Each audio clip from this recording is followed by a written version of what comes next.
नमस्कार, मैं हूं अजय और अगले आधे घंटे में खबरें ताबड़तोड़ अंदाज में, एक एक मिनट में हर खबर विश्लेषण के साथ।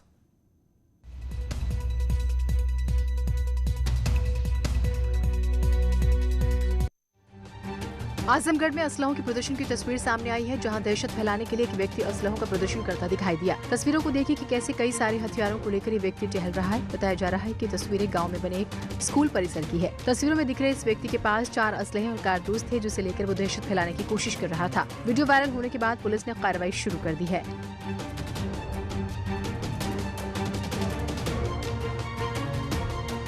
ग्रेटर नोएडा में फायरिंग से दहशत फैल गई है, जब एक किशोर ने हवाई फायरिंग कर दी। फायरिंग का यह वीडियो सोशल मीडिया पर तेजी से वायरल हो रहा है। वीडियो ग्रेटर नोएडा में जेवर के मंडलपुर गांव का बताया जा रहा है। वायरल वीडियो के आधार पर पुलिस मामले की जांच में जुट गई है।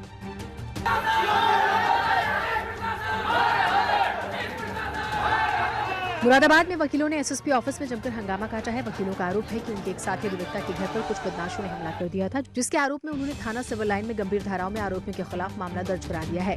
घटना के बाद कॉलोनी के लोगों ने आरोपियों को पकड़कर थाना सिविल लाइन पुलिस को सौंप दिया, लेकिन पुलिस ने मामला दर्ज होने के बाद भी आरोपियों को छोड़ दिया। दरअसल थाना सिविल लाइन्स इलाके के रामगंगा विहार कॉलोनी में रहने वाले भुवनेश गुप्ता के घर पर कुछ लोगों ने हमला कर उनका सामान सड़क पर डाल दिया, जिसके बाद आरोपी भी पकड़े गए थे। पुलिस के ऊपर आरोप लगा है कि अगर पुलिस ने उन्हें गिरफ्तार नहीं किया तो वो 28 सितंबर के बाद हड़ताल पर चले जाएंगे। इसके साथ ही इलाके के अधिकारी, civil line inspector, civil line समेत चौकी इंचार्ज रामगंगा विहार को निलंबित किया जाए।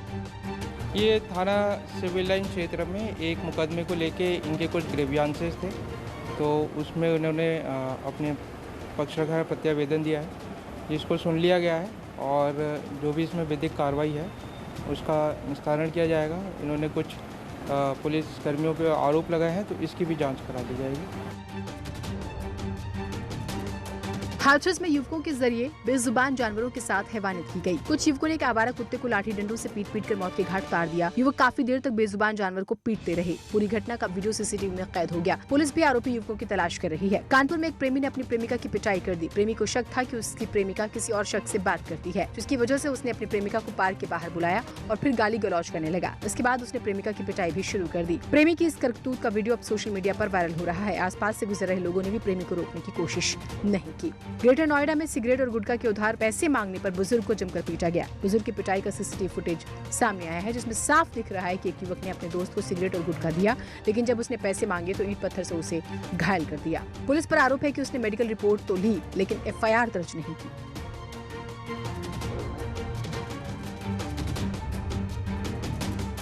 रामपुर में पुलिस कर्मियों पर हमले की खबर सामने आई है, जहां महिला के प्रेमी और पुलिस कर्मियों की पिटाई कर दी गई। मामला दरअसल प्रेम प्रसंग का है, जहां सूचना पर पहुंचे 2 पुलिस कर्मियों पर भी महिला के ससुराल वालों ने हमला कर दिया, जिसमें दोनों घायल हो गए। आरोपी के खिलाफ मुकदमा दर्ज कर लिया गया है। पूरा मामला थाना शहजाद नगर क्षेत्र का है। पुलिस द्वारा इस प्रकरण में अभियोग लिख करके और जिन लोगों ने भी कानून अपने हाथ में लेने का प्रयास किया, उन सबके विरुद्ध कठोर कार्यवाही की जाए।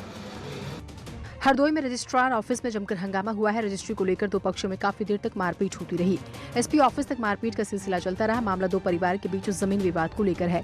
घोग माजरा कसरावा के रहने वाले अजीत का आरोप है कि उसके ताऊ ने उसके पिता को जबरन बंधक बनाया हुआ है और वो उनकी 3 बीघा जमीन की रजिस्ट्री अपने नाम कराने जा रहे थे, जिसका विरोध करने पर उसके साथ मारपीट की गई। आज अपने हिस्से की जमीन अपने भाई और उनके 2 बेटे लवकुश और अंकर को रजिस्ट्री करने के लिए आए थे। इसी बात को जब पता चला तो उनका बेटा अजीत कुमार जो है, इसको लेके इनसे वाद विवाद हुआ, जिसमें मारपीट हुई है।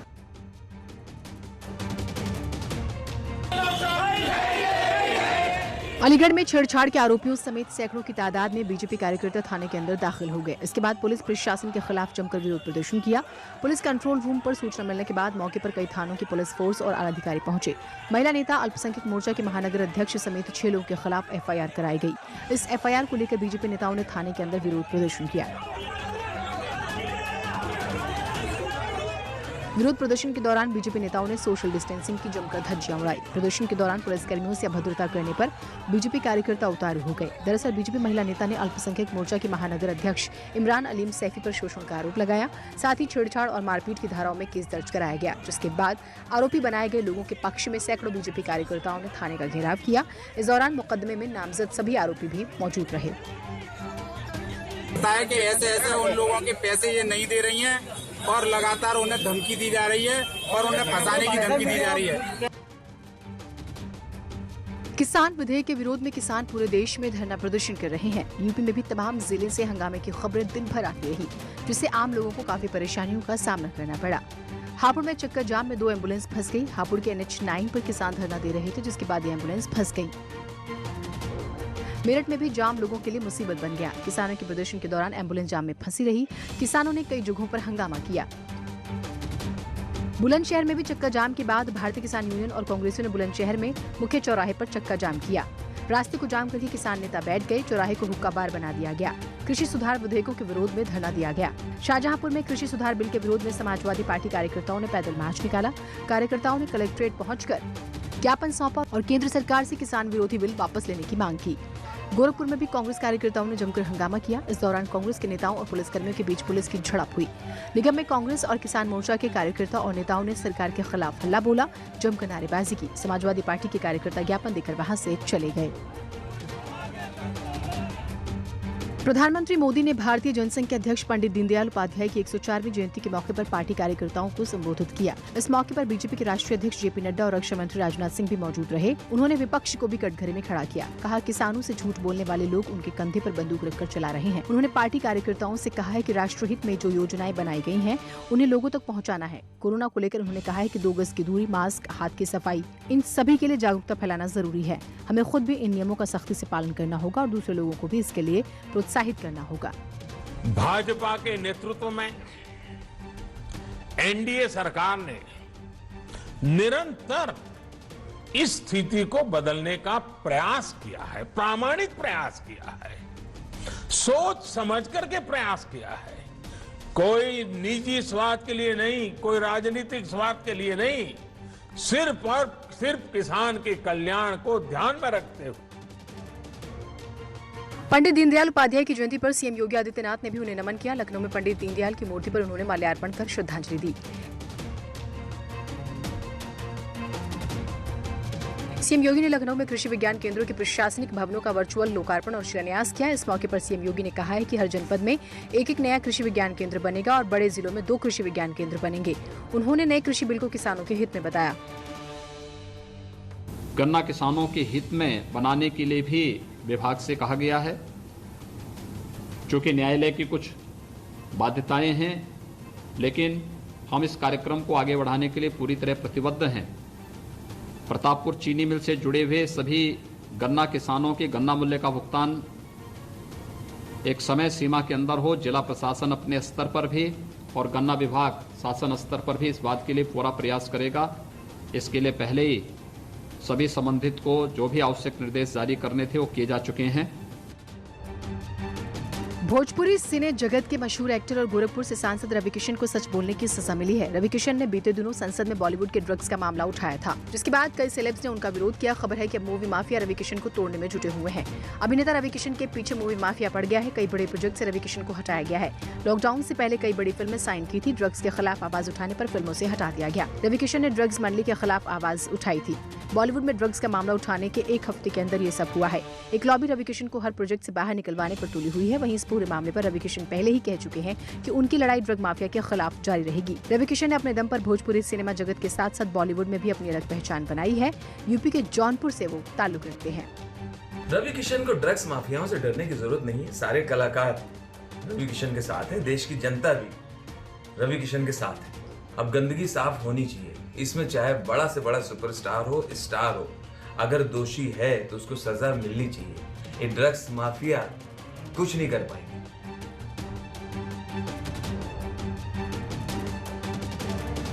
सहारनपुर में चाचा ने ही भतीजे की हत्या कर दी। आरोप है कि चाचा ने पहले भतीजे को अगवा किया, फिर पुरानी रंजिश की वजह से हत्या कर दी। फिलहाल शक होने पर पुलिस ने आरोपी चाचा को हिरासत में ले लिया है। मामले में 2 और लोगों को भी हिरासत में लिया गया है। संभल में खेत में सो रहे किसान की बदमाशों ने गोली मारकर हत्या कर दी है। मृतक की पत्नी की शिकायत पर पुलिस ने अज्ञात बदमाशों के खिलाफ केस दर्ज किया है। हत्या की इस वारदात से इलाके में दहशत का आलम है। वहीं संभल में 4 दिन में हत्या की तीसरी वारदात है। अलीगढ़ में दबंग शराब तस्करों ने घर में घुसकर सोते समय युवक के सिर में गोली मारकर हत्या कर दी। युवक की हत्या से इलाके में सनसनी फैल गई। खबर पर पहुंची थाना पुलिस ने शव को पोस्टमार्टम के लिए भेज दिया और कार्रवाई शुरू कर दी है। परिजनों ने नामजदा 8 लोगों के खिलाफ मुकदमा दर्ज कराया है। हत्यारों की तलाश जारी है। ओमपाल यादव किसान है, जिसकी उम्र 35 साल है। वो प्रतिदिन की भांति वो कल भी रात 9 बजे अपने खेत की रखवाली करने गया हुआ था और वापस सुबह 5 बजे आ जाता था। जब आज दिनांक को सुबह वापस नहीं है तो उसकी पत्नी माया देवी खेत पर गई तो वहाँ अपने खेत पर मृतक ओमपाल मृत अवस्था में मिला। शाहजहांपुर में एक मां पर आरोप लगा है कि उसने अपने रिश्तेदार के साथ मिलकर अपनी ही बेटी का न सिर्फ कई बार बलात्कार करवाया बल्कि 50,000 रुपए में उसे बेच दिया। पीड़िता के आरोपों के मुताबिक उसके फूफा के बड़े भाई उसे कम्बलिंग कस्बा लेकर आए हुए थे, जहां उसे बंधक बनाकर रखा गया। फूफा के बड़े भाई के बेटे ने उसके साथ कई बार बलात्कार किया। पीड़िता की मां और ताऊ भी उसके साथ हो रहे शोषण में शामिल थे। पीड़िता के साथ लगातार रेप किया गया। विरोध करने पर पीड़िता की मां और ताऊ ने उसे 50,000 रुपए में एक नोएडा में काम करने वाले व्यक्ति के हाथों में बेच दिया। एक दिन मौका पाकर पीड़िता ने अपनी बुआ को इस बारे में जानकारी दी। बुआ ने इस मामले में पुलिस की मदद मांगी, जिसके बाद मामला पुलिस तक पहुंचा और कई बार गुहार लगाने के बाद एसपी ने जांच के आदेश दिए हैं। मुझे लेके आए जबरदस्ती कि घर पे चलो, और उसी रात को अपने लड़के साथ मुझे कमरे में बंद कर दिया। और दूसरे दिन मेरे मम्मी पापा पहुंच गए, फिर उनके अपना भतीजा बुला लिया दिल्ली से उन्होंने, चंदन है उसका नाम। फिर उसके संग भी मुझे कमरे में बंद कर दिया दूसरी रात को। फिर मम्मी पापा सब बैठ के उन्होंने 1.5 लाख रुपये लिए उनको चंदन से। इन दिनों किसान लगातार चर्चा में है। एक तरफ सड़कों पर किसान सरकार से नाराज होकर प्रदर्शन कर रहे हैं तो दूसरी तरफ प्रकृति किसानों की दुश्मन बनी हुई है। महीनों मेहनत से उगाई गई फसलें बर्बाद हो रही हैं। दरअसल पिछले दिनों गोरखपुर में हुई जोरदार बारिश ने किसानों को बर्बाद कर दिया। बारिश के साथ चली तेज हवाओं की वजह से सैकड़ों एकड़ धान की फसल जमीन पर लेट गई, जिससे अब ये फसल लगभग बर्बाद होने की कगार पर है। जो फसलें बचकर खड़ी रह गई हैं उनकी पैदावार भी कम हो जाएगी। किसानों का कहना है कि इस बारिश ने बहुत नुकसान किया है, किसानों को बर्बाद कर दिया। धान की फसल जो पकने वाली थी उसका तो नुकसान हुआ ही, साथ ही तेज बारिश होने के कारण लाही की बुआई में भी अब देरी होगी। काफी खेतों में पानी लग गया है। अगर फिर बारिश हो जाती है तो वहां आने वाले वक्त में गेहूं की बुआई भी मुश्किल हो जाएगी। बहुत हानि बा सब सड़ गइल बा। देखी पक्कल अनाज किसान के लिए बहुत घाटा हुआ है और बहुत हानि हुआ। एटा में आज हादसों का शुक्रवार था, जहां 2 अलग-अलग हादसों में 2 लोगों की जान चली गई। पहला हादसा थाना मलावन क्षेत्र के अंतर्गत मलावन कस्बे में हुआ, जहां राह चलती महिला को तेज रफ्तार टैंकर ने रौंद दिया। घायल महिला को आनन फानन में अस्पताल ले जाया गया, जहां इलाज के दौरान उसकी मौत हो गई। दूसरा हादसा अलीगंज पटियाली रोड पर हुआ, जिसमें 2 बाइकों की आमने सामने की टक्कर हो गई। टक्कर इतनी जोरदार थी कि सुदेश नाम के युवक की मौके पर ही मौत हो गई, जबकि राजपाल नाम का दूसरा शख्स गंभीर रूप से जख्मी हो गया, जिसे फर्रुखाबाद के अस्पताल में भर्ती कराया गया। बताया जा रहा है कि दोनों युवक अलीगंज से मजदूरी करके अपने गाँव लौट रहे थे, जहाँ रास्ते में वो इस भयानक हादसे का शिकार हो गए। सुधीर कुमार और राजपाल अलीगंज से मजदूरी कर घर लौट रहे थे थाना गांव, तो रास्ते में मोटरसाइकिल से दूसरी से एक्सीडेंट हो गया। उसमें इनकी राजपाल की टांग टूटी और इनका सुधीर कुमार की मृत्यु हो गई।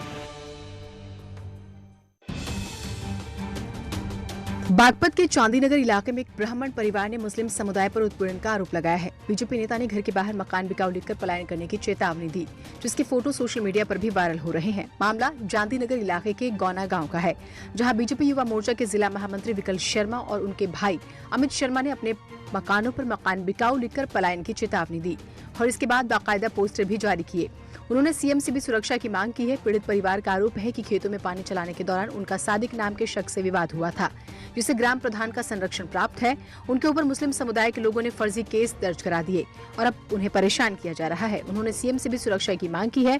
फिलहाल सीओ को मामले की जाँच सौंपी गई है और पुलिस को गाँव में भेजा गया है। का प्रकरण है जिसमें कि अमित शर्मा नाम के एक व्यक्ति हैं, जिनका एक साजिद अली जो उनके पड़ोस में खेत है, उनसे पानी को लेकर के आपस में कहासुनी हुई, बातचीत हुई है, जिसमें कि इनके बीच में जो अभियोग पंजीकृत कर दिया गया है अमित शर्मा की तहरीर पर और कार्रवाई वैधानिक कार्रवाई कराई जा रही है। लद्दाख में शहीद हुए कन्नौज के जवान का राजकीय सम्मान के साथ अंतिम संस्कार किया गया। ठठिया थाना इलाके के मवैया गांव में गोपाल बाबू शुक्ला का अंतिम संस्कार हुआ। वो लद्दाख में तैनात थे। 22 सितंबर की रात गोपाल बाबू शहीद हो गए थे। सुबह सेना के अफसर आगरा लखनऊ एक्सप्रेसवे से शहीद का पार्थिव शरीर लेकर गांव पहुंचे। लद्दाख से नायब सूबेदार राजीव कुमार और नायक कौशलेंद्र पार्थिव शरीर लेकर गांव पहुंचे। जवान के अंतिम दर्शन के लिए आसपास के गाँव के लोग भी इकट्ठे हुए। नम आंखों से शहीद को अंतिम विदाई दी। शहीद गोपाल की 1 साल की छोटी बेटी भी है। उनके पिता किसान हैं और खेतीबाड़ी करते हैं। बड़े भाई उरई में टीचर हैं और छोटे भाई घर पर रहते हैं और परिवार की देखभाल करते हैं। शहीद गोपाल के परिजनों को जिसने देखा वो अपने आंसू नहीं रोक पाया। गोपाल बाबू के पार्थिव शरीर को देखकर उनकी मां और पत्नी बेहोश हो गए। सेना की तरफ से पूरे राजकीय सम्मान के साथ शहीद का अंतिम संस्कार किया गया। बागपत में पुलिस और बदमाशों के बीच मुठभेड़ हो गई। एनकाउंटर में 2 बदमाश गोली लगने से जख्मी हो गए हैं।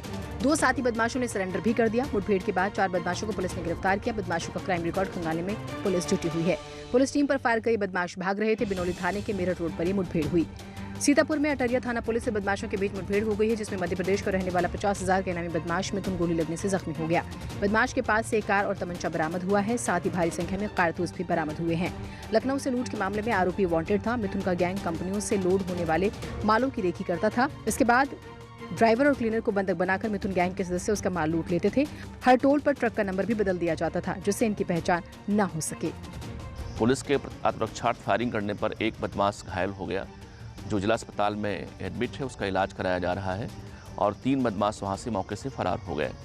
ट्रक के अंदर से बहुत सारे असलहे और तमंचा बरामद किया गया है।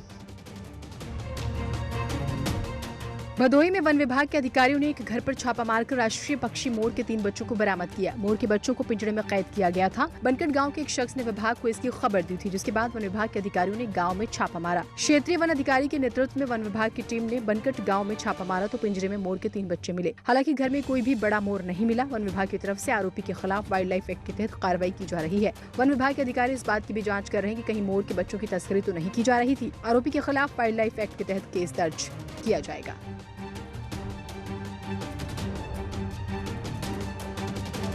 लौटते हैं कुछ ही पलों में और भी खबरों के साथ। तो आप देख रहे हैं 1 मिनट में खबर भी और स्टेशन भी। आइए डालते नजर कुछ और खबरों पर। लखीमपुर खीरी में एक बिरयानी की दुकान पर उस वक्त हड़कंप मच गया जब दुकान पर मगरमच्छ पहुंच गया। थाना संपूर्ण नगर कस्बे की मार्केट में बिरयानी की दुकान में मगरमच्छ को देखकर लोग हैरान रह गए। मगरमच्छ को देखते दुकान में भगदड़ मच गई। लोगों ने फौरन इसकी खबर वन विभाग को फोन से दी। मौके पर पहुंची वन विभाग की टीम ने मगरमच्छ को पकड़ने की कोशिश की, लेकिन मगरमच्छ ने वन विभाग की टीम को 2 घंटे तक परेशान किया। आखिरकार कड़ी मशक्कत के बाद वन विभाग की टीम ने मगरमच्छ पर काबू पाया। रस्सियों से बांधकर एक जीप में रखकर मगरमच्छ को जंगल में ले जाकर छोड़ दिया गया। इलाका जंगल से जुड़ा होने की वजह से इलाके में बरसात के दौरान जंगली जानवर अक्सर आबादी में आ जाते हैं, लेकिन ये पहली बार है जब मगरमच्छ यहाँ पहुँच गया। मगरमच्छ को देखने के लिए दुकान के आसपास काफी लोगों की भीड़ लग गई। भैया जी, ये बिरयानी की दुकान है पड़ोस में। तो बरसात का मौसम चल रहा है, तभी वो जैसे निकल के इधर उधर से आ गया, जिससे बच्चे बचते बचाते आ गया। तो बिरयानी की जैसे खुशबू जो आती होती है, शायद उसी के चक्कर में आ गया। फिर हुआ क्या है, वन विभाग को सूचना दी गई है, तो वो लोग आए हुए हैं, तो वो पकड़ के ले जाएंगे। कॉर्बेट टाइगर रिजर्व में बाघों के साथ ही हाथियों का भी बड़ा कुनबा रहता है। हालांकि कई बार हाथी लोगों के लिए मुसीबत बन जाते हैं, मगर इस बार हाथी की ममता सबको नजर आ गई। यहाँ की ढेला रेंज का एक दुर्लभ वीडियो आपको दिखा रहे हैं। इस वीडियो में हाथी का एक परिवार अपने नवजात बच्चे को लेकर सड़क पर आता है। इस दौरान 2 बड़े हाथी और एक छोटा सा मासूम हाथी भी उनके साथ होता है। ये तीनों ही सड़क पर एंट्री करते हैं और कुछ देर चहलकदमी करते हैं, लेकिन इस दौरान जंगल के बाहर रोड पर आते ही हथिनी को अपने बच्चों की सुरक्षा की चिंता सताने लगती है और हथिनी अपने नवजात बच्चे और परिवार के साथ तुरंत ही वापस लौट जाती है। ये वीडियो रामनगर में सांवलदे से ढेला की ओर जा रही रोड का है। यदि किन्हीं के द्वारा हाथियों के मूवमेंट को डिस्टर्ब किया जाता है तो उस पर हम आवश्यक कार्रवाई भी करेंगे और साथ ही साथ ये भी इंश्योर करेंगे कि हाथी और जो लोकल हैबिटेशन है, आबादी क्षेत्र है, उनके बीच में किसी भी प्रकार का टकराव ना हो। अब कॉर्बेट प्रशासन हाथियों की सुरक्षा को लेकर खासा सतर्क है और हाथियों का रास्ता रोकने पर भी कार्रवाई की बात कही जा रही है।